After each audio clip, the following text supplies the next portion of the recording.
Normally, I wouldn't be working in a place like this. Every day, all I had were complaints.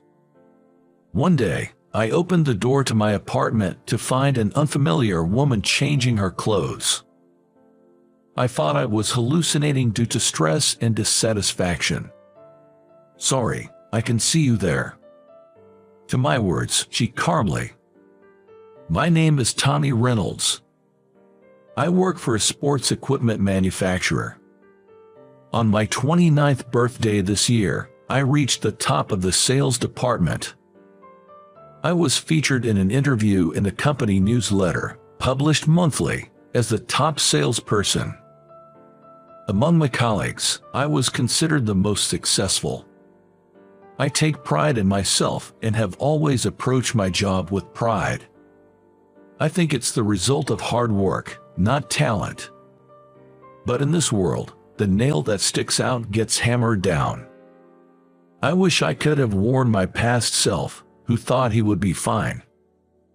The person who undermined me was my direct superior. I had been mistreated by this boss for a long time. The meeting times were wrong.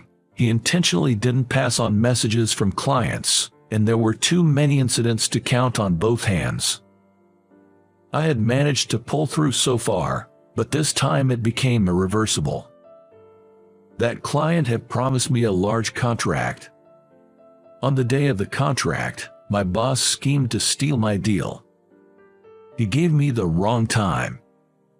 As a result, I was late on the contract date, and my boss, who was asked to explain the details to the client's representative again, couldn't answer anything. The client became suspicious, and we lost the big contract. My boss pinned all the blame on me. He reported to the top that it was because I was late. My boss, who is a relative of the company's president, got his way, and all my claims were rejected. My colleagues all looked at me with sympathetic eyes. The verdict for me was a demotion. I received orders to be dispatched to a factory in the countryside near the ocean, a rural town in California. I was off the fast track, and I left the headquarters while my boss saw me off through with a sneering smile. The factory I was dispatched to was a sewing factory near the sea. I was given the position of office manager. The factory had a factory manager, and there was no such position as office manager in the first place. It was a made-up position for me, a sinecure. I guess the rumor about me had reached the factory. Everyone was wondering why the top salesman who graced the company newsletter was assigned to their factory. The factory manager is a gentle, kind person who is loved by everyone and is about to retire soon. He never asked me in depth about this personnel change. And so my new life began. I was told that the company housing was fully occupied, and I rented an apartment near the factory. It's so run down and almost laughable. Surprisingly though, it's clean, and that was the only saving grace. I don't have the same passion for my job anymore, of course. My work is nothing more than checking the time cards of the employees working in the factory at a small office. Every day, it's the same routine with nothing exciting going on. I never thought I'd see the day, but now I go home on time every day. I enjoy a slow walk back to my apartment, while gazing at the sea shimmering in the sunset. This walk back home has become my only joy. One day, I heard some noise from my apartment when I returned. Of course, I locked it before leaving, and I had the key. The word burglar flashed through my mind. I slowly turned the doorknob. It wasn't locked. Pulling the doorknob towards me, the door swung wide open. What lay before my eyes was a strange woman changing clothes. A half-naked woman was staring at me with a bewildered expression. "Hi, sorry, I can see you." That's the first thing that slipped out of my mouth. Oh, how embarrassing. The woman in mid-change continued to change without hesitation. Regaining my senses, I rushed out of the apartment and slammed the door shut. As the door shut with a loud thud, I could hear the woman's hearty laughter from inside. I double-checked the room number multiple times. This was definitely my apartment. I didn't recognize the woman who was laughing inside. Summer is near, and I braced myself if she might be somewhat unusual. "I kept you waiting. Please, come in." A carefree voice from inside the apartment called out to me, who was crouching down with my head in my hands. No, this is my apartment, I thought, but nervously opened the door. She had a healthy tan skin and big expressive eyes, unlike anyone I've seen around here. "Who are you?" I was dumbfounded as she tilted her head and asked. This apartment, it's mine." From her expression, it didn't seem like she had the slightest idea that she might be in the wrong place. I showed her the key I had and explained that this was my apartment. Then she showed me her key, with a dolphin keychain attached. She said this was her friend's apartment, and she had a spare key. Indeed, when we tried it, her key opened the door without a problem. "I'll call my friend and check," she said, and called her friend on her smartphone. After about 3 minutes of talking, she hung up the phone and bowed deeply. "I'm so sorry. It seems like she moved out, and the landlord hasn't changed the locks yet. I apologize for the trouble." Apparently, her friend used to live in this apartment and has since moved out. Unaware of this fact, she had entered the apartment using the spare key as usual. The landlord not changing the lock seems to be the root cause. "No, really," I said. Then I replied to her desperate bow with a bow of my own.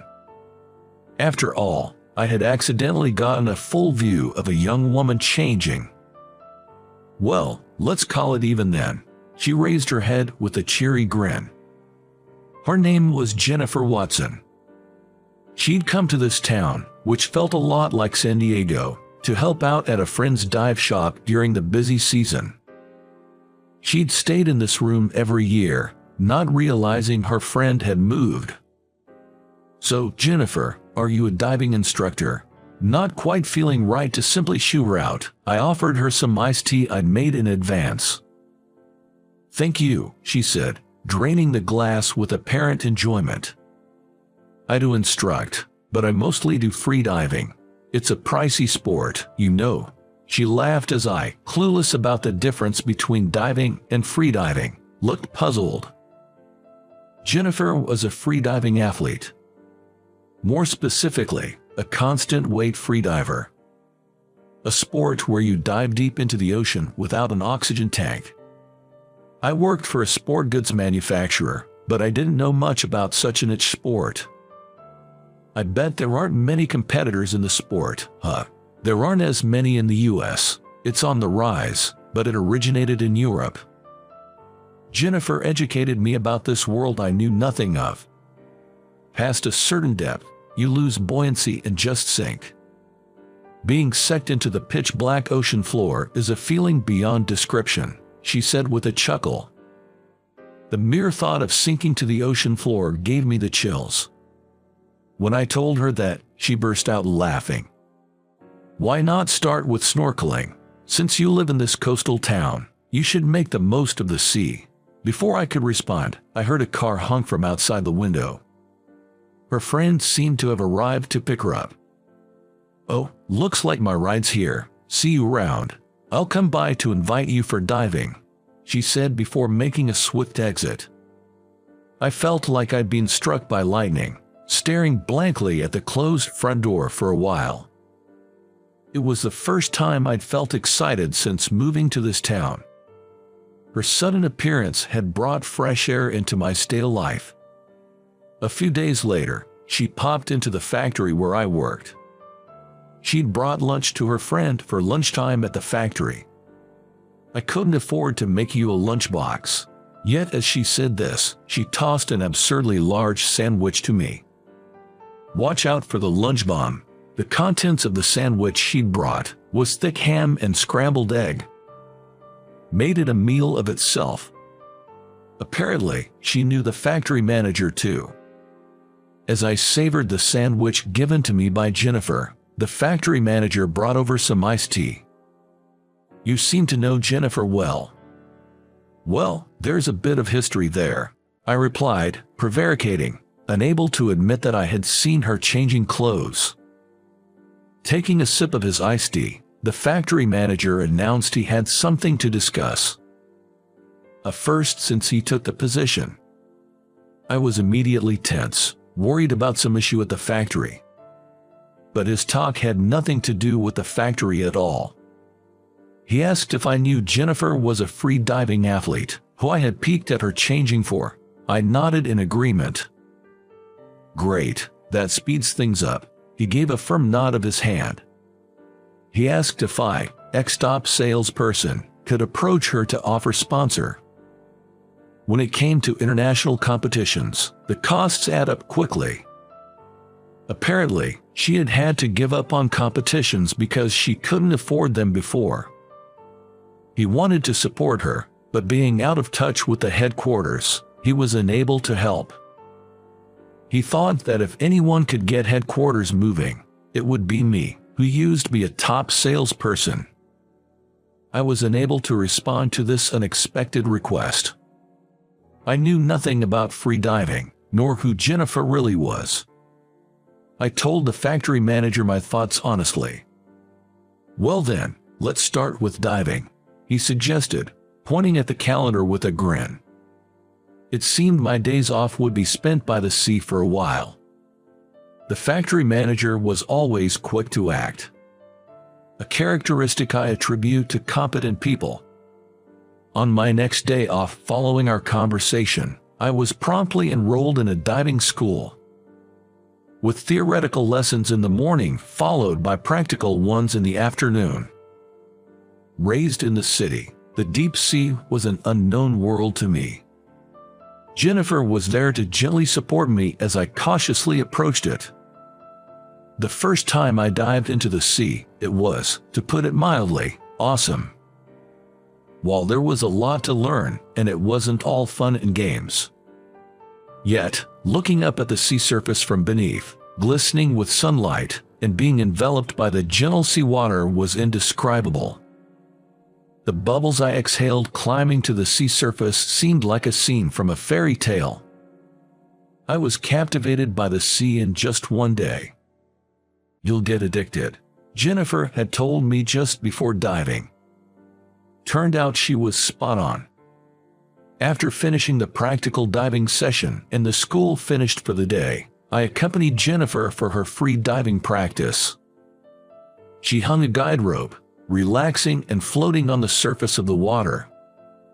A countdown began 2 minutes in advance, and she was to begin her dive within 10 seconds of the official top announcement. Overstepping that would result in a penalty. After a series of deep breaths to fill her lungs with air, she disappeared beneath the water. All that was left for us in the venue was to watch the clock and wait for her to resurface. The tension during this time was beyond imagination. There's a clip attached at the depth, one declares. You must remove it and safely resurface. Apparently, some athletes faint from lack of air. The fear was magnified after doing a dive, falling into the depths of the sea due to gravity without an oxygen cylinder on your back. A few minutes can feel incredibly long. Eventually, she emerged on the sea surface. As per the procedure, she said, "I'm okay." Just like that.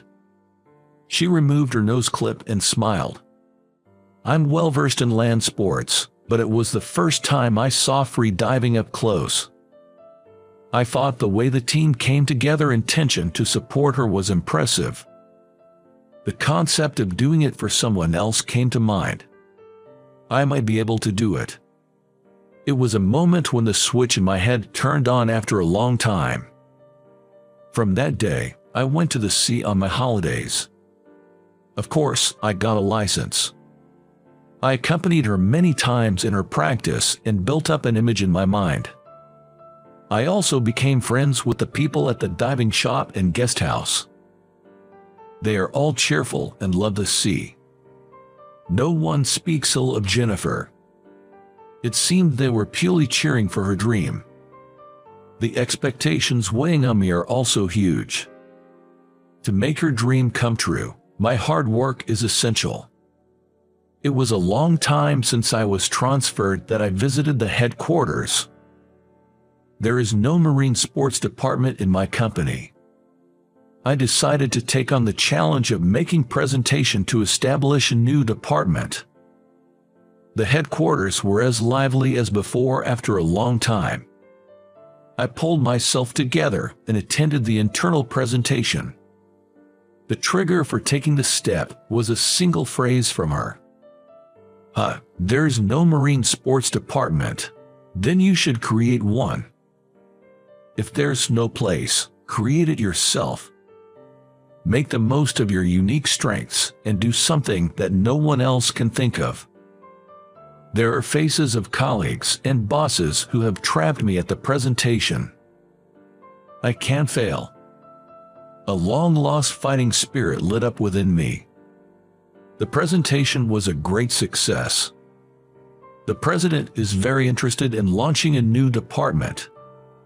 He was also interested in nurturing young athletes. In a few days, the CEO and several headquarters staff members will come to watch a mock freediving competition. We've reached the tipping point. The presentation was a success. The bosses are coming to watch the mock competition, not just for Jennifer. Can't other athletes participate as well? I contacted her right away. On the other end of the phone, everyone was celebrating the success of my presentation. Understood. I'll gather the people, you decide the day. I really appreciate all of your help. I heard her voice sound a little tearful. I'm the one who should be saying thank you. Without her support, I don't think I could have recovered. At the CEO's request, the arrangement for the mock competition was made quickly. On the day of the event, it was sunny, and the sea surface was reflecting the sunlight brilliantly. We hired a chartered bus, and the bosses arrived. They planned to visit the factory in the morning and watch the freediving mock competition in the afternoon. It seemed to be the first time the CEO visited the factory, and the factory managers were busy with the hospitality. Surprisingly, the factory manager and the CEO seemed to be old friends. Listening to their conversation filled with old stories, it seemed the factory manager was the top salesperson among their peers. The factory manager also seemed to have quite a past. At a barbecue on the beach, the athletes and local divers mingled. I arranged direct conversations with the CEO about diving, the competition, and the predicaments the athletes face. In the open atmosphere, the lunch meeting proceeded smoothly. That's when a man made a snide remark in a noticeably loud voice. He was picking on a young girl even though he wasn't drunk. He was openly ridiculing the freediving competition as just diving. When I checked the source of the voice, it was my former boss who had undermined me. I wasn't expecting him to be accompanying this tour, so my mood sunk a bit. In front of the athletes, my former boss kept provoking by saying that this mundane sport wouldn't work for promotion. Although there were athletes who got angry, Jennifer stepped in and stopped them. It's pretty lame to pretend to know something you don't and then make fun of it, she said, looking straight into my ex-boss's face. Unable to find a retort, he glared at her, his face turning bright red. Even when glared at, she remained calm. She had confidence and conviction.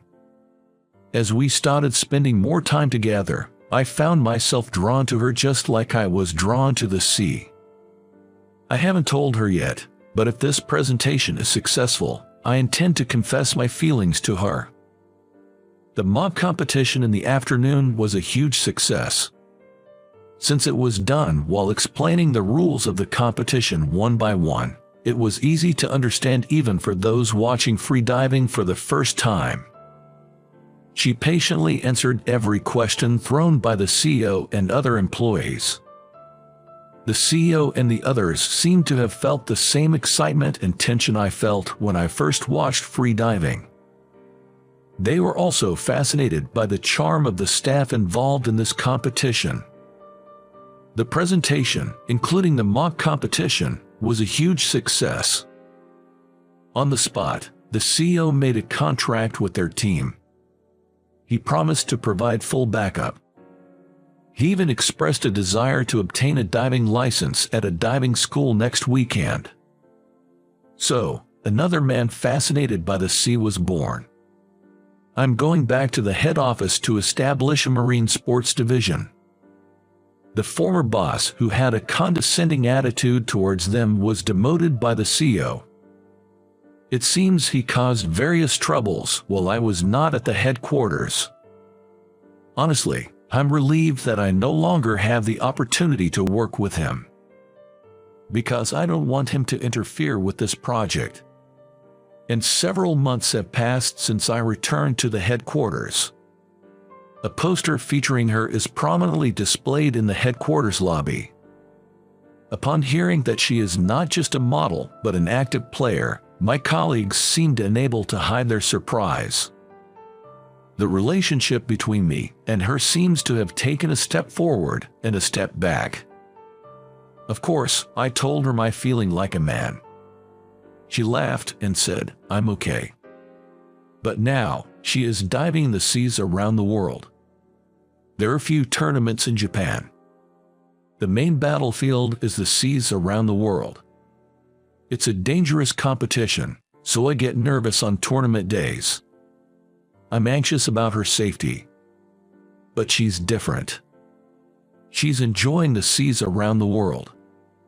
I started to feel like it's impossible to tie her down with words like marriage. "When will you return to the US next time, Jennifer?" I can hear the sound of the waves behind Jennifer.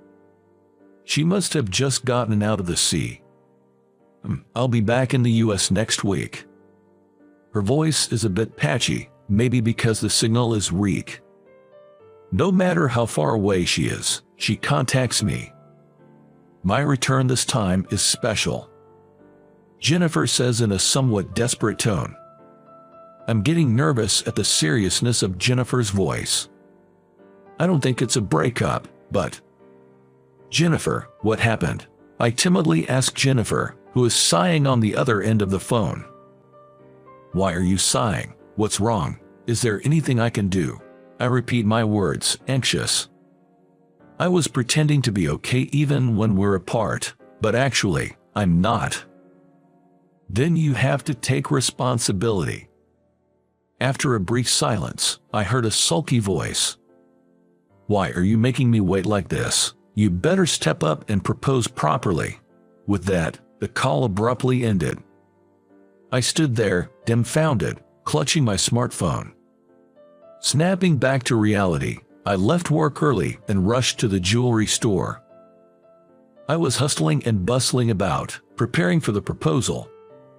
Then, the day of her arrival came. The PR team was also in attendance to cover her return. I guess the proposal would have to wait, I thought. When I spotted her coming out of the arrival gate, I waved slightly, and she ran towards me. She had just left her luggage right there. With such momentum, she threw herself onto me, and I was knocked to the floor. "I'm back. Now, propose." "Hold on, right here, really." The exchange between us was all heard by the PR team, and the pictures graced the cover of the company newsletter the following month. Let me propose in a more relaxed setting. It's been 5 years since we got married, but I think I'll never forget the words I shouted that day. It still gets a lot of laughs at parties, and she's still laughing about it today. I hope you enjoyed that. Subscribing to our channel gives us motivation to create more content. We'll see you again in the